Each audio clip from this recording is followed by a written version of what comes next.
Slick back. No, slick back. That's what I said. Slick back. No, nigga, I'm a pimp named Slick back. Pimp named Slick back. Pimp named Slick back. Nigga, are you deaf? I'm a pimp named Slick. Assalamualaikum warahmatullahi wabarakatuh.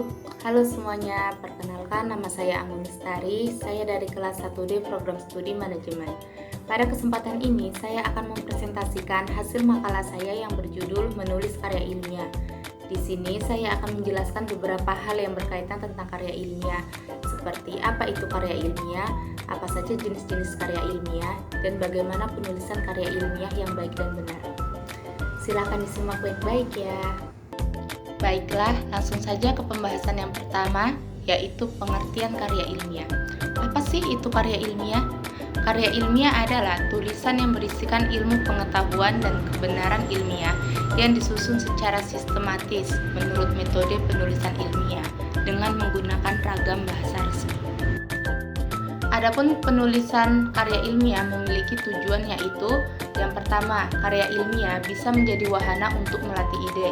Yang kedua, bisa menjadi wahana transformasi pengetahuan antara sekolah dan masyarakat. Yang ketiga, untuk membuktikan pengetahuan dan potensi ilmiah yang dimiliki oleh siswa. Yang keempat, pembuktian dalam menghadapi dan memecahkan masalah. Dan yang terakhir, melatih keterampilan dasar dalam melakukan penelitian. Masuk ke pembahasan yang ketiga, yaitu jenis-jenis karya ilmiah.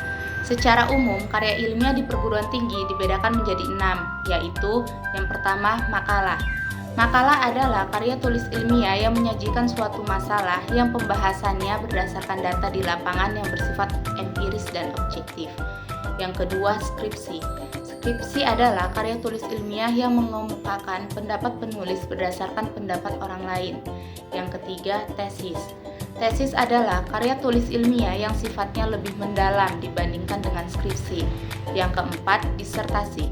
Disertasi adalah karya tulis ilmiah yang mengemukakan suatu dalil yang dapat dibuktikan oleh penulis berdasarkan data dan fakta yang valid dan dengan analisis yang terinci.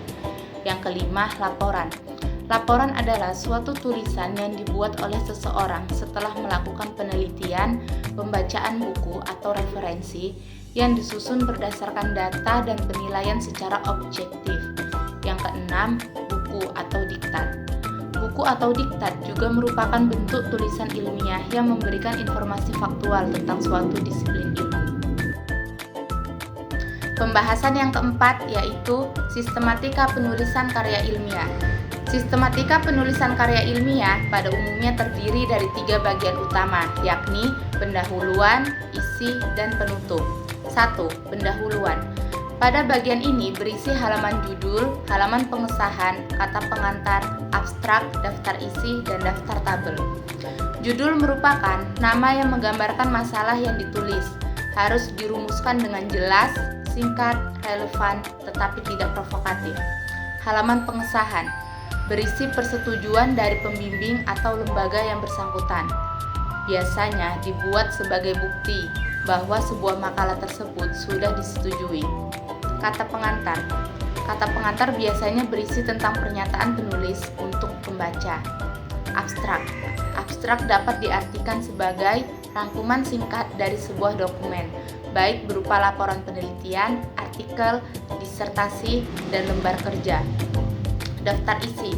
Daftar isi yaitu kerangka tulisan yang terperinci yang telah ditulis, mulai dari kata pengantar sampai dengan indeks, disertai dengan nomor halaman tempat bagian-bagian tersebut terdapat dalam tulisan.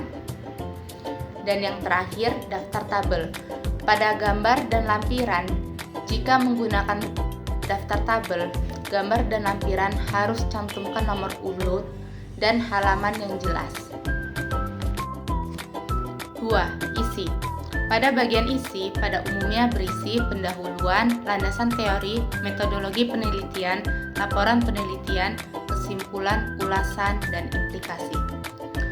Bagian pendahuluan memaparkan latar belakang dan rumusan masalah yang bertujuan untuk menarik dan memusatkan perhatian pembaca terhadap pokok pikiran yang ada di dalam tulisan. Landasan teori. landasan teori berisi tinjauan pustaka yang menguraikan teori yang melandasi hipotesis, disuraikan secara luas dan terperinci. Metodologi penelitian. Metodologi penelitian berisi tentang metode penentuan objek dan subjek penelitian, metode pengumpulan data, dan metode analisis data. Laporan penelitian. Laporan penelitian yaitu tempat menguraikan penyajian data dan analisis data, dan yang terakhir kesimpulan, ulasan, dan implikasi. Bagian kesimpulan dikemukakan secara singkat, jelas, dan tegas dari hasil analisis data, kemudian diulas. Misalnya seperti pertanyaan, mengapa hipotesis diterima? Jika hipotesis ditolak, kenapa? Lalu pada bagian implikasi berisi saran-saran yang diperlukan dalam penelitian tersebut. 3. Bagian penutup. Pada umumnya, bagian ini terdiri dari daftar pustaka dan lampiran.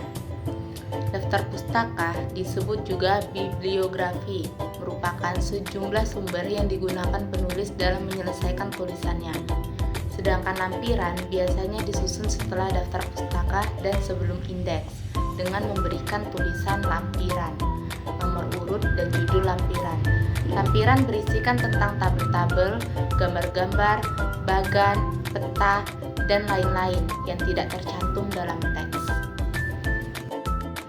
Masuk ke pembahasan yang terakhir, yaitu cara penulisan kutipan, daftar pustaka, daftar tabel, dan gambar. Menulis kutipan. 1. Kutipan ditulis sesuai dengan naskah aslinya. Yang kedua, kutipan ditulis dengan jarak tepi kiri dan tepi kanan yang berbeda dengan teks yang lain. Yang ketiga, kutipan ditulis dengan jarak 1 spasi yang diawali dan diakhiri dengan tanda petik. Yang keempat, istilah atau kata asing, termasuk juga bahasa daerah yang belum ada istilah atau kata dalam bahasa Indonesia, dicetak miring. Daftar pustaka. 1. Daftar semua sumber yang dikutip dalam karya berdasarkan nama penulis atau sesuai dengan aturan gaya penulisan yang kamu gunakan. Yang kedua, pastikan untuk menyertakan informasi lengkap tentang setiap sumber, seperti penulis, judul, penerbit, tahun terbit, dan halaman, jika relevan. Yang ketiga, format daftar pustaka sesuai dengan gaya penulisan yang digunakan. Gunakan format indentasi terbalik untuk setiap entry daftar pustaka. Daftar tabel.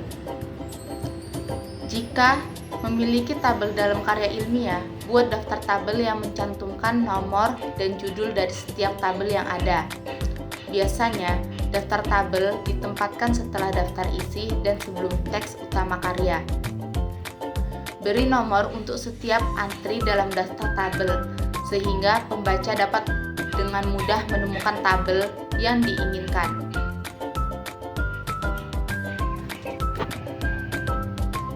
Daftar gambar. Jika memiliki gambar atau ilustrasi dalam karya ilmiah, buat daftar gambar yang mencantumkan nomor dan judul setiap gambar. Seperti daftar tabel, daftar gambar biasanya ditempatkan setelah daftar isi dan sebelum teks utama karya kamu. Beri nomor halaman untuk setiap entry dalam daftar gambar, sehingga pembaca dapat dengan mudah menemukan gambar yang diinginkan. Kesimpulan.